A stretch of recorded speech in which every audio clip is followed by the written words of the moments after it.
Hey, Tipo here. Ready for some fun English? Let's go. Gwen, have you ever tried to quit a bad habit? Oh, plenty of times. But somehow I always end up going back to it. Same here. Like, I tell myself, no more late night snacks. But then, boom, midnight, and I'm in the kitchen again. I totally get that. For me, it's checking my phone first thing in the morning. I know it's bad, but I still do it every single day.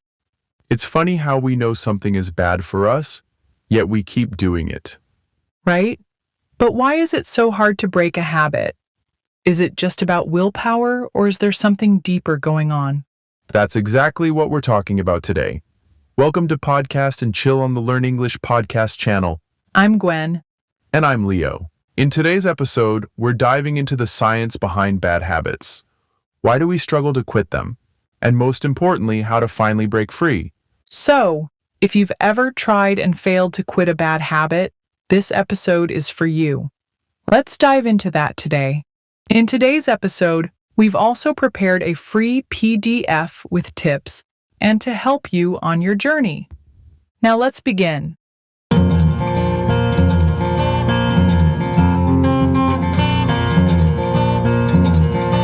So, how are bad habits formed? Bad habits aren't random, they develop through repetition.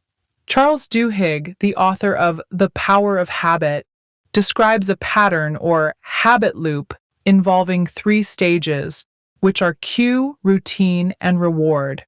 For example, when we feel bored, cue, we check our phones, routine, and get a dopamine hit, reward. That makes the cycle stronger every time. Dopamine plays a key role in reinforcing habits. When dopamine is released, our brains link the habit to pleasure, making it harder to break. The more we repeat this cycle, the stronger the habit becomes. Over time, we don't even think about it. We just do it. That's why bad habits feel so natural, even when we know they're not good for us. That makes sense. But I keep thinking about this fact. We know bad habits are harmful, but we still put off quitting them. Why? Well, we always say, I'll quit tomorrow. But let's be real. That's just an excuse to avoid change. We feel uncomfortable to give up something that brings us instant pleasure. So that's why. Putting things off feels easier because change is uncomfortable. Our brains are wired to seek instant gratification. If watching TV feels better than running, we'll naturally choose the easier option, even if it's bad for us in the long run. And let's be honest, breaking habits requires a lot of effort. If we don't have a strong reason to quit, we will convince ourselves that it's okay to wait. The environment also plays a key role in shaping bad habits. Have you ever noticed that when snacks are easy to reach, you eat more? That's not an accident, since our environment affects our habits a lot. Research shows that people tend to eat more when food is easy to see and reach. If unhealthy snacks are right in front of us, we're more likely to grab them without thinking. It's the same with other habits. If your TV remote is right by your side, you will probably watch more TV. Many people think they need strong willpower to change habits, but that's not entirely true.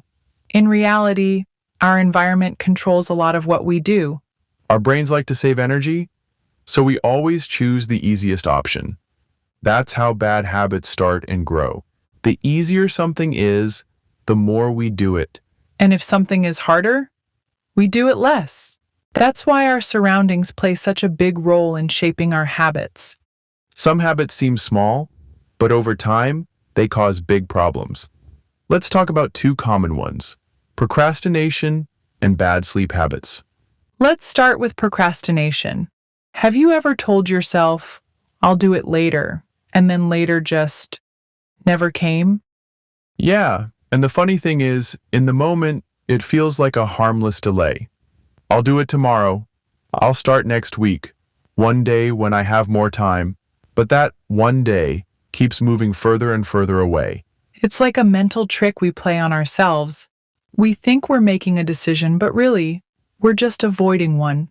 And the more we do it, the worse things get. Tasks pile up, the guilt creeps in, and what was once a simple to-do becomes a huge, overwhelming burden. Procrastination, according to experts, is linked to higher stress levels and poorer mental health. The more we delay, the harder things become. What about sleep problems? Many people scroll on their phones at night thinking it's harmless, but too much screen time before bed reduces sleep quality, making us tired the next day. The blue light from screens tricks our brains into staying awake, leading to poor sleep and lower energy levels. These small habits don't seem dangerous at first, but they slowly hurt our productivity, health, and mood. That's why we must pay attention to them. The little things we do daily shape our lives more than we realize. Let's move on to solutions we can take to defeat bad habits.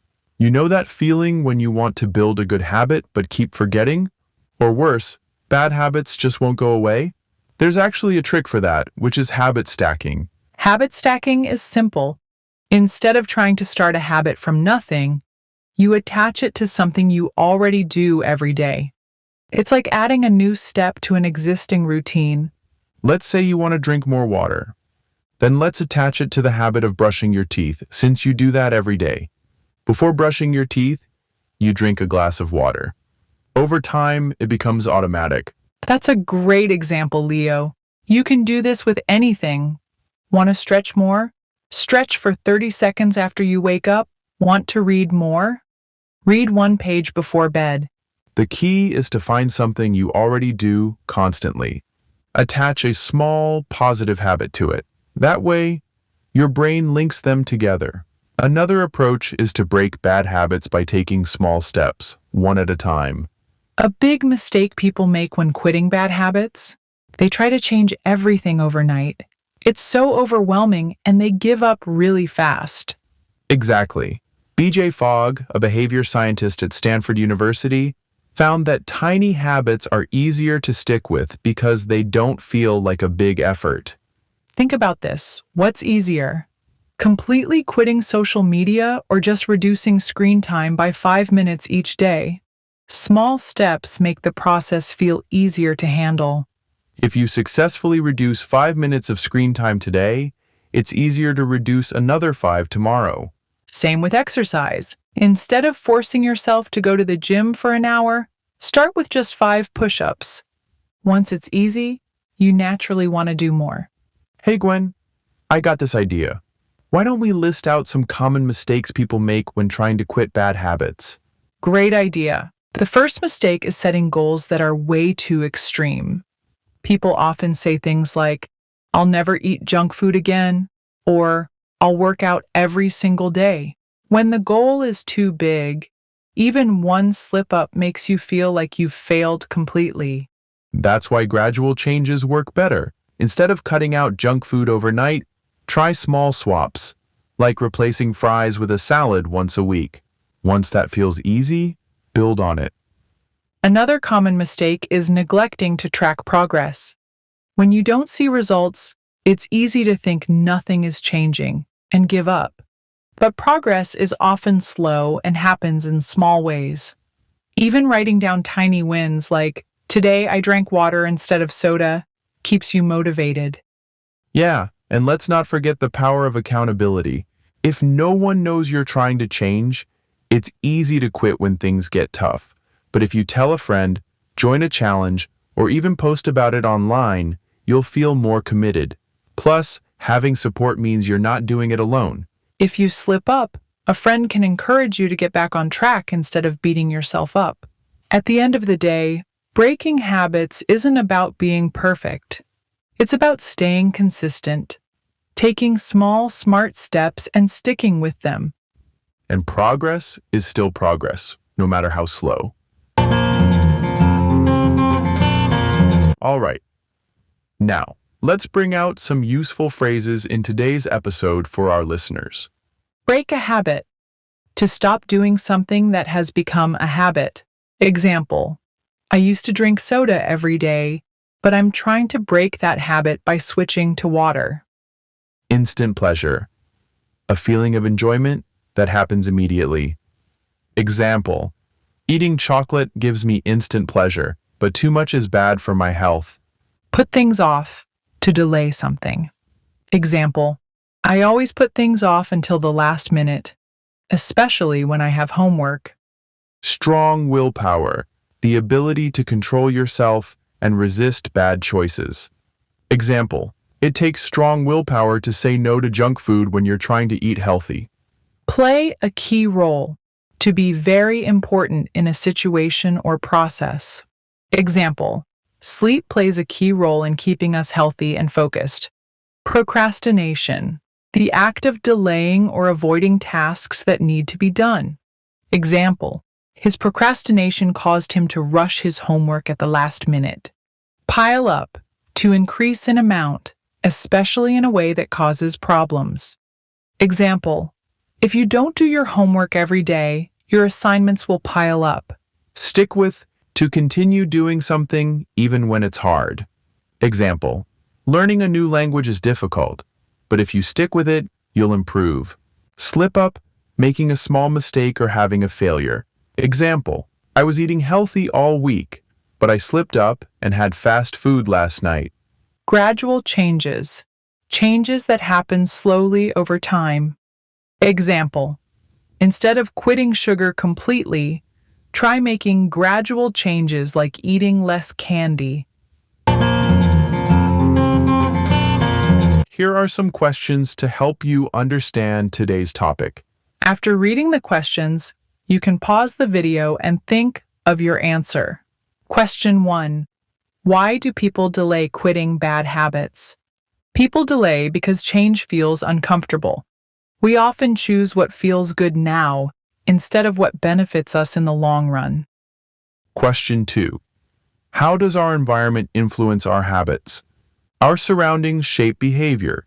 Easy access makes habits more likely. For example, if snacks are within reach, we are more likely to eat them without thinking.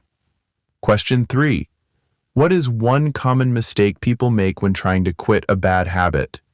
Setting extreme goals, like I'll never eat junk food again, feels overwhelming and leads to giving up.